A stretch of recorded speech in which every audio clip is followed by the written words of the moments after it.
Assalamualaikum warahmatullahi wabarakatuh.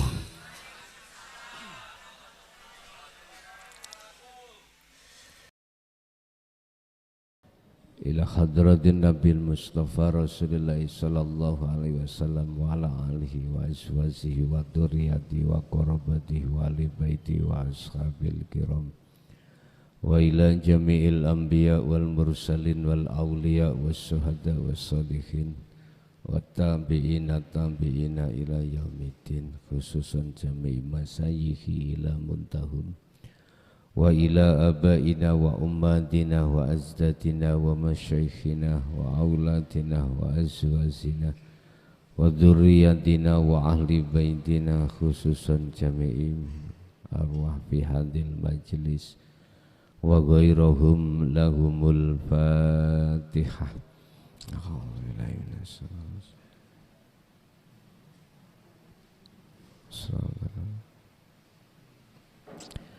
Bismillahirrahmanirrahim.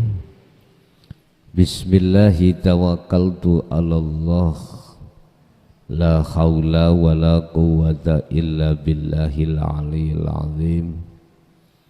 Asyhadu an la ilaha illallah wa asyhadu anna Muhammadan abduhu wa rasuluh.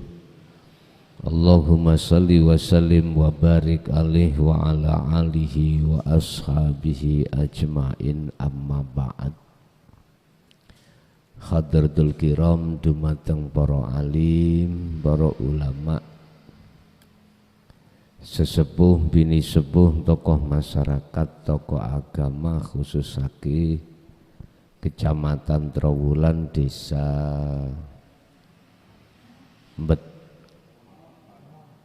Petemon. Alhamdulillah, dalam kesempatan malam hari ini kita masih diberikan Allah satu inayah, hidayah, maunah, sehingga dengan hidayahnya lah akhirnya kita bisa dipertemukan dalam keadaan iman dan ihsan. Untuk malam hari ini kita akan membahas tentang surah Ali Imran ayat 191 mengenai masalah zikir. Zikir yang manakah yang bisa dilakukan dalam kondisi apapun. Saya ulang, kita diperintahkan zikir, zikir yang manakah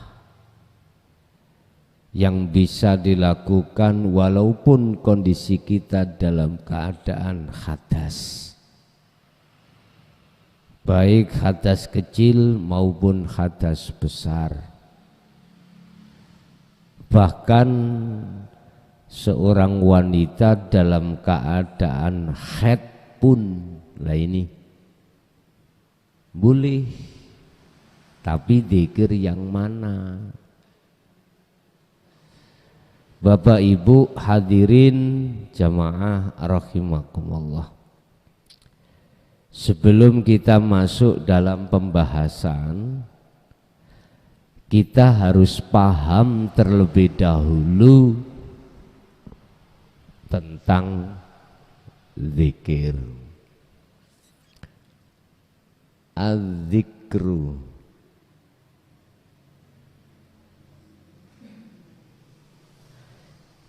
ini bahasa Arab, bahasa Quran.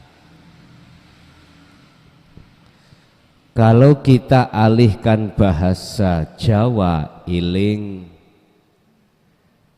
bahasa Indonesia adalah ingat. Ingat, apa harus baca ingat, ingat, ingat gitu? Bukan. Kita kalau mandang dari sisi syariat, zikiriku harus diucap, La ilaha illallah afdalu dzikri fa'lam annahu la ilaha. Lah gitu toh. Ini enggak boleh. Jenengan dalam keadaan hadas besar, lebih-lebih seorang wanita hadas haid enggak boleh. Dan atau zikir yang diucapkan di dalam hati Allah. Ini ulama khilaf, ada yang boleh, ada yang tidak. Khilaf. Tapi dalam ayat lain Allah katakan, ketika kau menyeru terhadapku, serulah aku dengan rahasia. Dengan rahasia itu dengan tidak dibanterke, berarti di dalam hati. Pun yang ku maksud bukan zikir yang seperti ini. Mereka iku alladzina yadhkurunallaha, ya, Ali Imran 191. Mereka itu selalu mengingat Allah. Qiyaman, baik ketika saat dia berdiri, wa qu'udan, ketika saat dia duduk, wa ala junubihim, walaupun posisi mereka niku dalam keadaan berbaring. Terus yang dimaksud beliau itu selalu berzikir, itu zikir yang mana? Bapak Ibu, inilah yang kumaksud, zikir yang bisa menjadikan wasilah kita hablum minallah, bisa sampai dan bertemu Allah. Mana? Sering saya katakan, yang namanya eling, ingat, itu membutuhkan satu kesadaran. Hati kita sadar dan menyadari, bukan akal ya Pak ya, saya bilang bukan akal, hati, berarti iman. Hati sampean iki sadar bahwasanya segala apapun yang terjadi ketika jenengan berdiri, ketika jenengan ruku, ketika jenengan jongkok, ketika jenengan itu duduk, ketika jenengan berbaring, apa yang muncul di dalamnya atau di luarnya, ingat dan sadar kalau yang membuat hal tersebut semata-mata adalah Allah Subhanahu wa ta'ala. Wallahu khalaqakum wa ma ta'malun. Allah yang menciptakan semua makhluk. Wa ma ta'malun, dan apapun yang terjadi pada diri makhluk semata-mata Allah juga.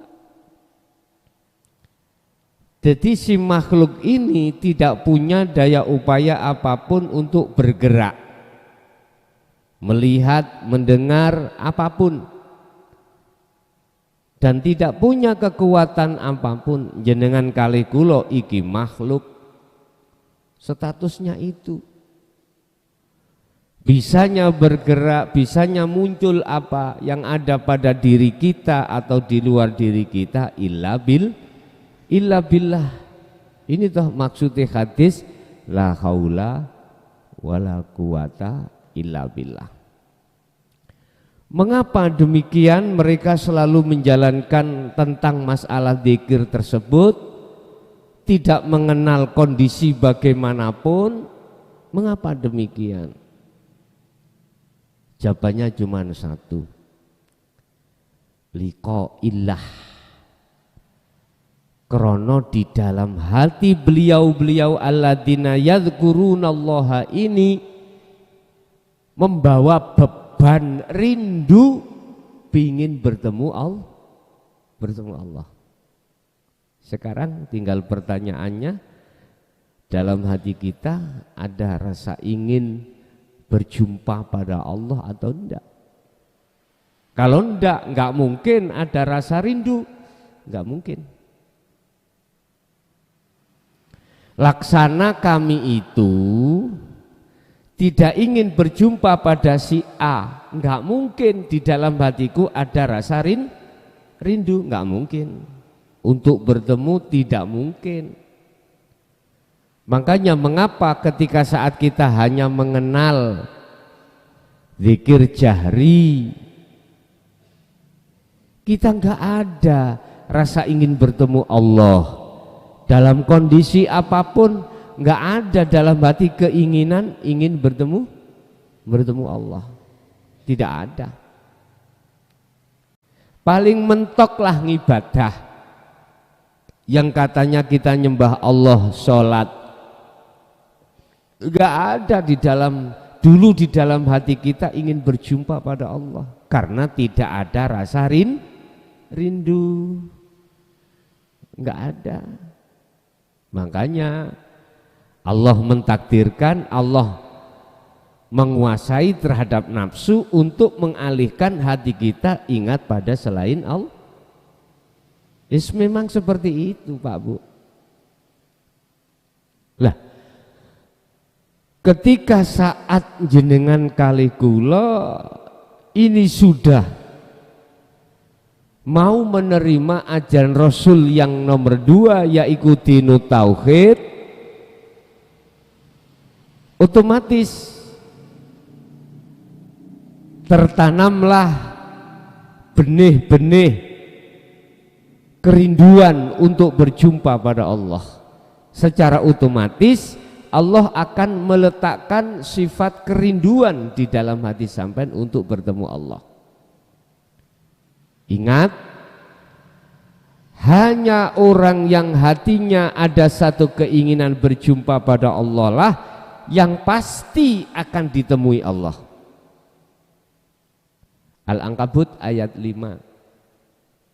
Wa man kana yarju liqa Allah, barang siapa yang ingin berjumpa pada Allah, fa inna ajalallah la'at. Allah berjanji pada suatu saat yang sudah ditentukan waktunya oleh Allah untuk pertemuan ini.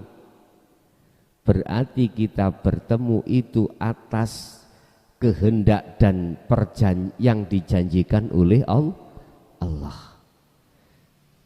Selain daripada seseorang yang hatinya sudah mengikuti Rasulullah, selain itu enggak ada Pak. Kita enggak usah bicara orang lain, bicara pengalaman kita dulu. Enggak ada waktu sholat itu ingin berjumpa Allah, enggak ada. Yang terbesit justru di dalam hati kita adalah makhluk yang ada di dalam hati kita. Surga atau pahala, itu pengharapan kita. Kalau posisi kita mendengarkan keterangan ini masih ada di situ, pertanyaan saya, sampai kapan kita seperti ini? Kalau bagi panjenengan yang sudah masuk di kelas dan wilayah keinginan, ada beban rasa rindu untuk berjumpa pada Allah, solusinya di situ. Seperti alladzina yadhkurunallaha qiyaman wa qu'udan wa 'ala junubihim. Dalam kondisi apapun ya, aktivitas apapun, beliau selalu menancapkan, mengasah dzikir sirul asrar. Itu pasti. Karena itu tadi, di dalam hati masing-masing itu punya rasa rindu ingin berjumpa pada Allah. Tapi tetap koridornya itu waktunya sudah ditentukan oleh Allah. Kita kewajiban mengasah, mengistiqomahkan Zikir tersebut di setiap sikon apapun.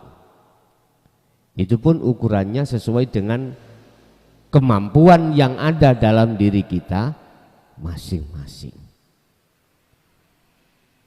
Bapak Ibu hadirin jamaah rahimakumullah. Pengajaran untuk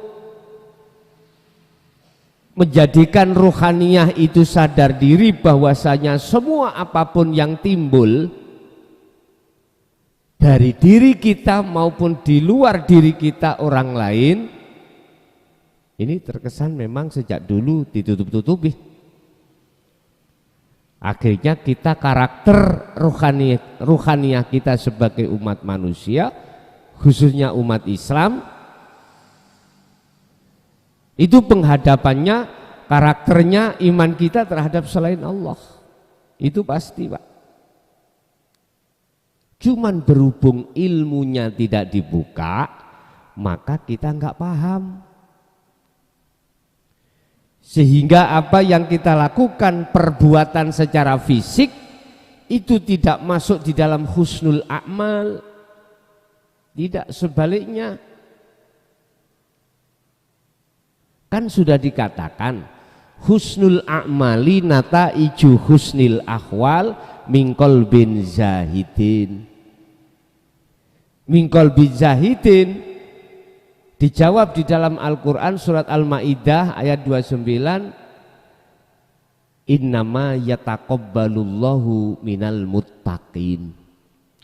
Bagusi amalia dohir diterima oleh Allah. Kuncinya satu, tergantung munculnya keadaan ruhaniyah sampean bagaimana. Kalau bagus, ya mesti bagus. Ruhaniyah sampean iki bagus di mata Allah, pasti bagus jasmaniyahnya juga di mata Allah. Loh, terus keadaan ruhaniyah yang bagus di mata Allah itu yang bagaimana? Mingkol bin zahidin. Saya ulang-ulang. Dari hati yang tidak pernah mengakui ini sholatku. Makhluk, enggak pernah.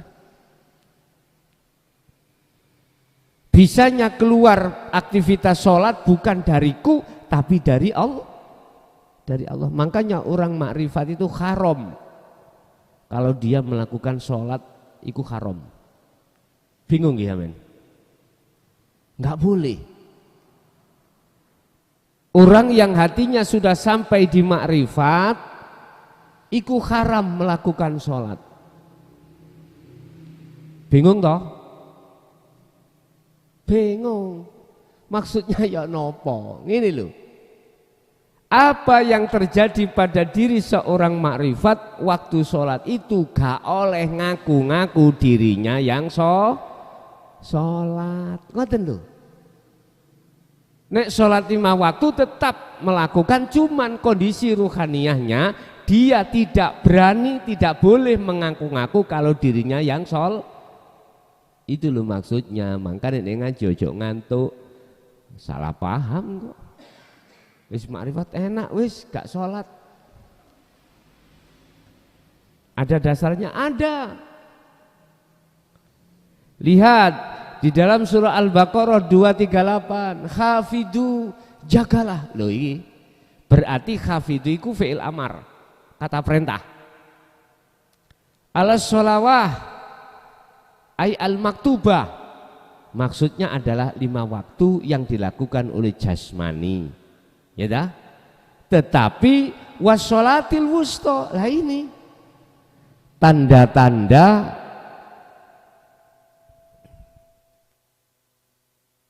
kalau sholatil wusta iki ruhaniyah sampai juga melakukan sholat, iku Anda tidak merasa yang melakukan. Iki lho maksudnya. Jadi orang makrifat itu letaknya yang tidak boleh melakukan sholat itu merasa dirinya yang sholat, nggak boleh. Tetap secara syar'i tetap dilakukan, secara jasmani tetap dilakukan, tetapi ruhaniyahnya wassolatil wusta, harus sholat ruhaniyahnya. Tanda kalau ruhaniyah sholat, wong arif, wong sing makrifat iki tidak pernah ngaku-ngaku kalau dirinya yang melakukan. Wa ma ta'malun, dan apapun yang timbul dalam diri manusia itu datangnya dari Allah. Bagaimana dia bisa ngaku-ngaku wong itu mau semuanya datangnya dari Allah. Paham nggih?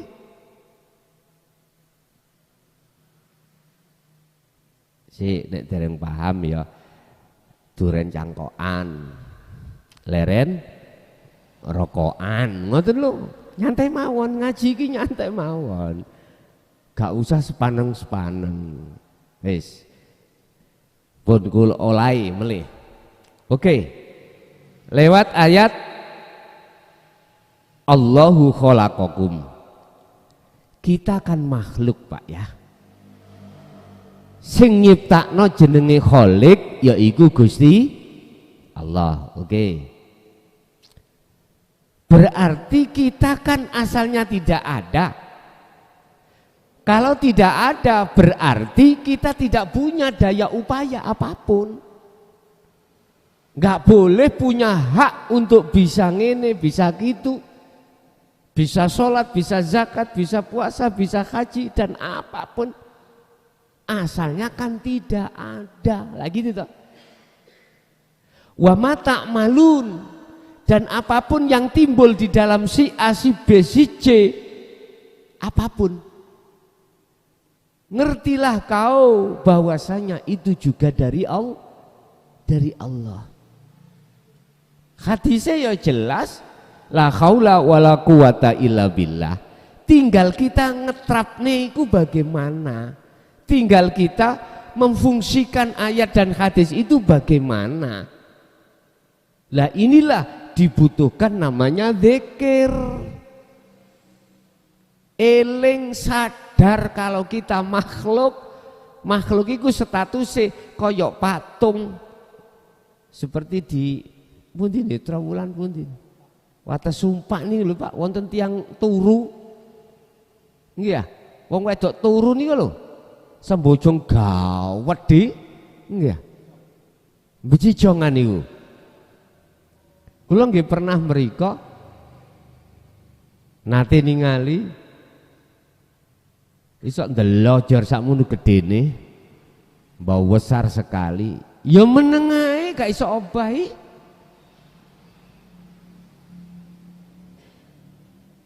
Kita ajak bicara, ya nggak bisa jawab nih, nggak bisa. Inilah ada kisah sejarah. Bapakipun, orang tuaipun, ayahanda Nabiullah Ibrahim ahli pemahat, bikin patung, bikin berhala. Bahkan berhala-berhala yang ada di istana itu, Raja Namrud itu bikinan ayahanda Nabi Ibrahim. Loh, Nabi Ibrahim anak itu tukang gawe berhala iku dipilih Allah jadi nabi dan rasul. Lah terus singkat cerita, Nabi Ibrahim menyadarkan terhadap kaumnya termasuk Raja Namrud supaya tidak menyembah berhala. Karena berhala itu sifatnya tidak bisa memberikan apapun manfaat, la yadurru wa la yanfa'uh, tidak bisa mendatangkan madarat, bahaya, pun juga tidak bisa mendatangkan manfaat. Jadi sebetulnya makhluk kita semuanya itu seperti itu. Bila mana bisa mendatangkan manfaat, misalnya guru kita bisa mulang akhirnya paham. Loh, Iku semuanya sebetulnya datangnya dari Allah. Dari Allah. Makanya ayatnya dikatakan wa yatafakkaruna fi khalqis samawati wal ard. Pikiran, angen-angenen ben kuwi atimu sadar dan eling bahwasanya semua apa yang timbul dari semua makhluk itu adalah dari Allah. Dari Allah. Inilah yang dimaksud dzikir itu di situ, Pak. Makanya mengapa saya sering memfungsikan sirul asrar itu harus saya selalu bawa ketika saat menerangkan bab apa, mesti sirul asrar itu saya tekankan. Itulah dzikir yang sebenarnya. Dan saya pun tidak mengatakan salah ketika kita mengucapkan la ilaha illallah itu bukan dzikir, enggak. Lihat sudut pandang mawon. Kalau sudut pandang secara syariat dan thariqah, jahri siri ikut dzikir. Cuman kalau saya tarik dari sisi hakikat aslinya, dzikir itu tidak seperti itu. Ada satu kesadaran hati bahwasanya semua apapun yang tampil dan muncul baik di dalam maupun di luar diri kita, kita itu ingat, kita itu sadar kalau itu dari Allah. Dari Allah. Kalau hati mau jatuh di wilayah ini, Pak, nggak ada, bentrok ini nggak ada. Istilah bahasa hasud nggak ada, bahasa riak pun tidak ada. Apalagi takabur, bebas sudah, nggak ada. Bapak Ibu hadirin jamaah rahimakumullah. Mengapa di situ dikatakan wa yatafakkaruna? Jenengan iku ben dikongkon mikir angen-angen atine. Munculnya satu kesadaran bahwasanya semua itu semata-mata karena Allah. Kalau sudah di sini maka tinggal kita mengasah terus sampai ke ainul basyirah, sampai pada dimana kita itu sudah lepas keakuan diri kita. Kalau keakuan diri kita sudah lepas, maka disitulah masuk dalam satu iman atau satu tauhid yang murni. Apa? Inni wajjahtu wajhiya lilladzi fataras samawati wal arda. Jadi bertemu itu bukan perkarane ada dua. Maksud makrifat itu bukan perkarane ada dua, roh bertemu Allah, bukan. Itu kan dari satu sisi pandangan muraqabah memang seperti itu, tapi kalau sudah masuk di ranah ahad, di ranah musyahadah, itu fanae sudah gak berlakunya kita sebagai makhluk. Inilah yang dimaksud innani anallah la ilaha illa ana. Yang muncul di dalam orang-orang makrifat hatinya itu keakuannya Allah, bukan keakuannya siman tadi sebab digerakkan Allah. Tidak. Dalam pandangan orang makrifat itu makhluk itu sudah tiada, sudah gak fungsi, sudah gak fungsi. Jadi yang berfungsi hanyalah akunya Allah. Ini Pak, inilah yang kumaksud ahad itu di situ. La ilaha illa ana, tidak ada Tuhan yang wajib disembah illa ana, kecuali saya. Jadi ketika jenengan iki sholat jasmani ini, ruhania sampean wis gak ngaku jenengan ada. Wis gak fungsi. Jadi yang terjadi di dalam hati sampean keakuannya Allah. Bukan keakuannya siapa-siapa sudah. Nah, disinilah rentannya gesekan dengan hukum syariah sehingga golongan-golongan syariah mengatakan itu ajaran yang sesat. Ini sehingga ditutupi oleh Allah biar tidak ada secara fisik gesekan atau situasi yang tidak kondusif. Cukup hanya ada di dalam hatimu, jangan dikeluarkan. Ini sudah akad sudah. Kalau kita bicara akad musyahadah ya seperti ini. Bagaimana mungkin jenengan kalih kula niku bisa dikatakan sholat lawong jenengan iki wis gak ono. Dalam diri sampean itu sudah tidak berfungsi, alias seperti yang tidur itu siapa namanya? Buddha di bejijong itu Pak, patung. Ya seperti itu sudah. Berarti manfaat itu datangnya dari Allah, mudarat itu datangnya hanya juga dari Allah. Bun. Rabbana ma khalaqta hadza batilan.